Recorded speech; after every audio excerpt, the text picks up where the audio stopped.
This Jocks 94.5 podcast is brought to you by Millennium Satellite and Video. Log on to msbnow.com. TV excellence everywhere. That's Millennium. McElroy and Cubelic in the morning starts now. Welcome back in. I don't know what we're doing today.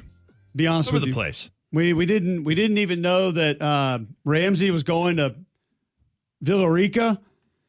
And now I just noticed that the NBA schedule is coming out today at 2:15, and we haven't even mentioned it. I haven't even said a word about it. Well, that's tomorrow's show. Do we even prepare for shows? Do we even think about what we want to talk about? No. I want to tell you this. If Cooper Flagg's not playing on Christmas Day, I'm out. I quit the NBA. When in doubt. Give me Dallas on Christmas Day or else, NBA. Yep. Adam Silver. I'm done with the NBA because of what they did to the Warriors in Week 4. I need to know if Zachary Chardonnay is going to be opening up in Atlanta or not. If not, I'm out. Zach Charbonnet, you mean the running back? Zachary. Zach Charbonnet, the running back from UCLA, went to Michigan. Here's a trivia question for you guys. Yes. After Cooper Flagg, can you give me one of the next 4 picks in the NBA draft? Harper. Guy from Rutgers. One of the two.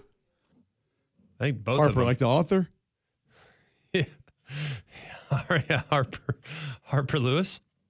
Dylan Harper was second. He went to the NBA. Yes, Comets. Spurs. Comets. Okay, can you give me another of the top 5?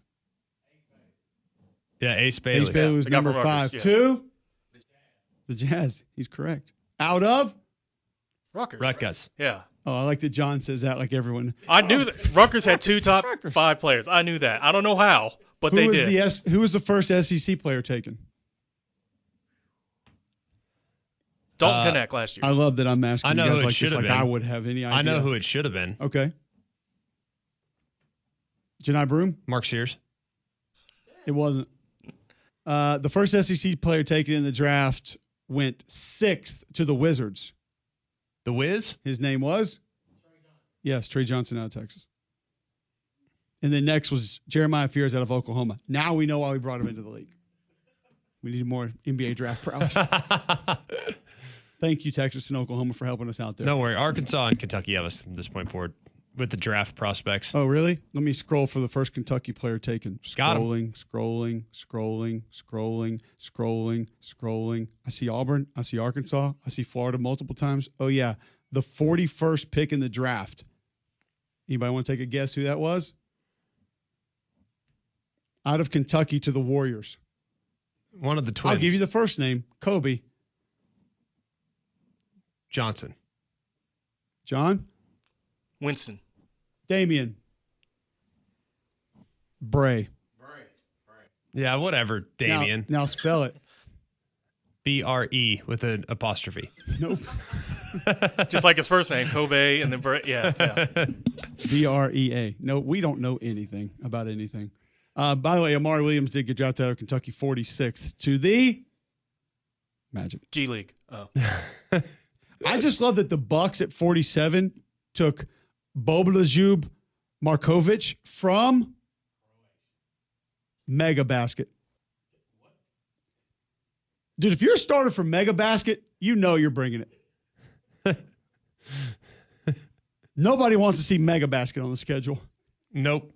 All right. He joins us each and every week. Thanks to our friends at Coke and Piggly Wiggly. It's the Coach, Wimp Sanderson. How we doing, Coach? Well, let me apologize for being on this show. I didn't know I was going to have to hear all that stuff about nothing. I'm ready. I'm sitting here waiting to be on the show, and y'all don't want me on anymore. And I brag on y'all all the time how smart you are. Come on, Coach. You're not smart in that case. You don't mean that. All right.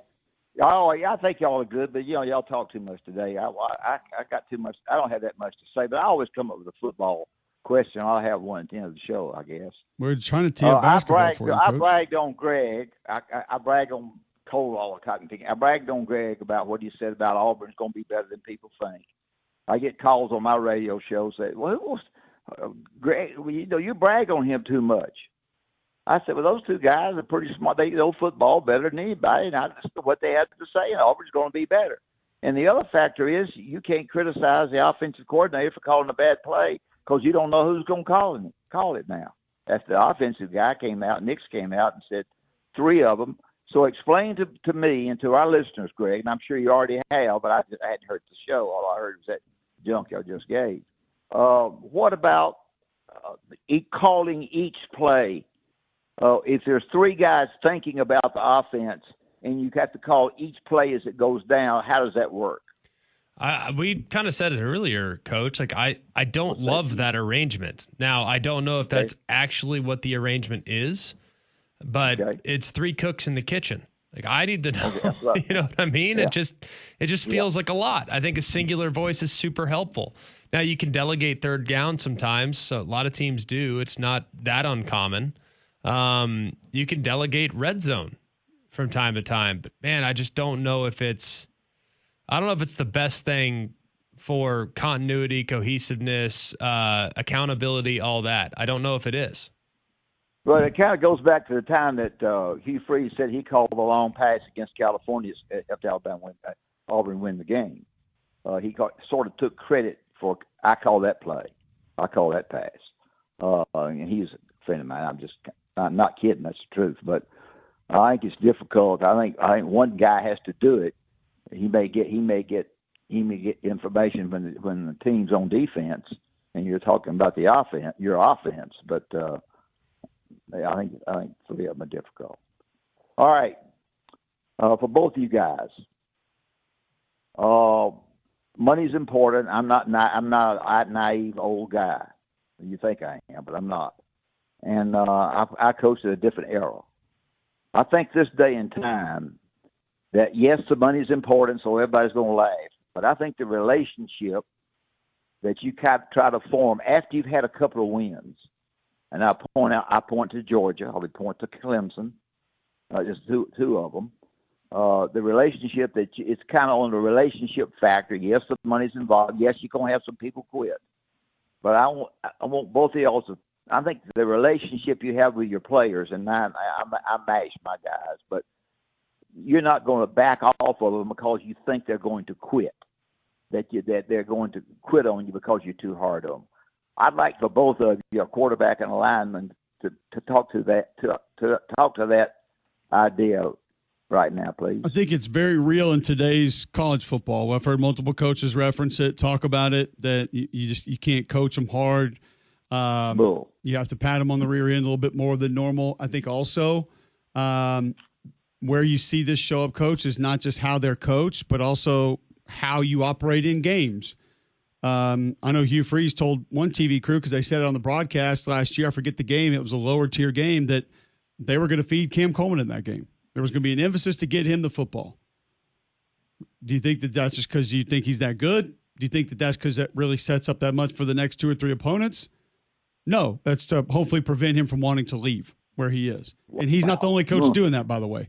It happens a lot of places where you can see the ball being forced to certain individuals because they know they got to keep them happy. Now, does that happen in the NFL some? Yeah, but that's also probably the only matchup you feel comfortable winning at that point in time. So I think it plays into what the path you're going down. I think it plays into a lot of different areas of today's college football. How they're coached, how they're recruited, how they're managed. Ain't no doubt. I mean, Clark Lee has told us he's completely changed his philosophy on punishment and how guys are punishment and who he punishes for multiple reasons, by the way. 1, he doesn't want them to want to leave. 2, I mean, he said straight up that one of the things that the new coaching staff brought with them was, hey, you can punish your guys all you want, but don't punish our best players for games. That's dumb. We need our best players to go try to win games. Punish them, make them do something else. Don't suspend them for games. And so he's changed his philosophy in a lot of ways because of kind of where today's college football is. Well, we said I'll let Greg. We know we all will go back to the Oklahoma and Vanderbilt game that Alabama wasn't ready to play. The next year now we're saying, were they tough on? Were they tough? They didn't leave because the practices were soft. We don't know the answer to that at all. I'm anxious for Greg to answer this because he's in the skill position. Not that you weren't a skilled player, you were, but Greg, you think you're more skilled. So tell your thoughts on making guys not worry about and I didn't, because I didn't pay any players. If they didn't want to play, they'd sit their fannies on the bench of 8-8. And my guys loved me. My guys loved me after they got through playing. I get stuff from them all the time. I got something last week. But when they were playing for me, they didn't care for me. Go ahead, Greg. Well, I think part of what's challenging nowadays is the guys need to stay hungry. I mean, sometimes, you get a big paycheck. Natural human tendency is to take the path of least resistance. You're comfortable, so you maybe aren't going to grind as hard as you once did. I think the coaches that have the most success are the guys that have that relationship where that while guys might get paid and be comfortable, they're still going out and doing everything they need to do to position themselves to have even more success on the field to collect a bigger check down the road.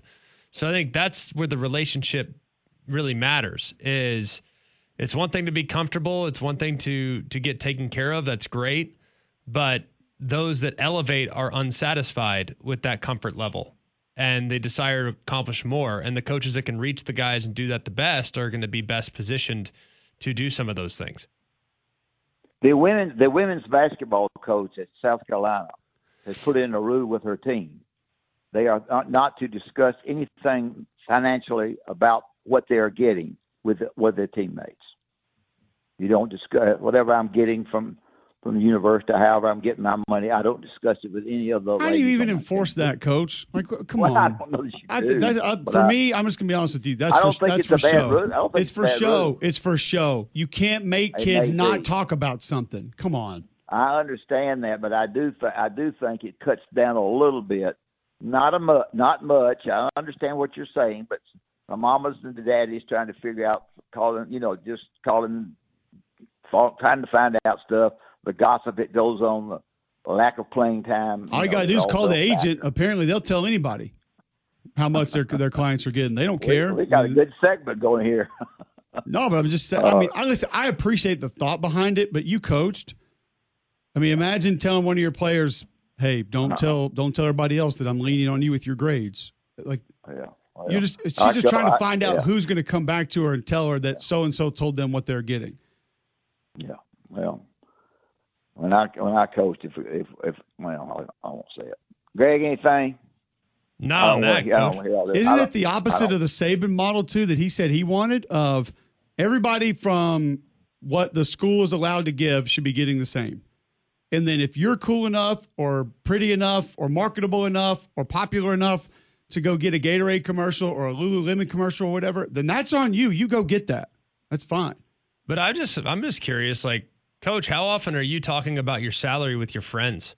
I guess that's my biggest question. Like, hey, Cole, like when you're sitting around hanging out with your buddies in the neighborhood or whatnot, like you often talk. So what y'all making? I need to change careers. I need to know what y'all are making. I need to think about different. Let me see that W-2.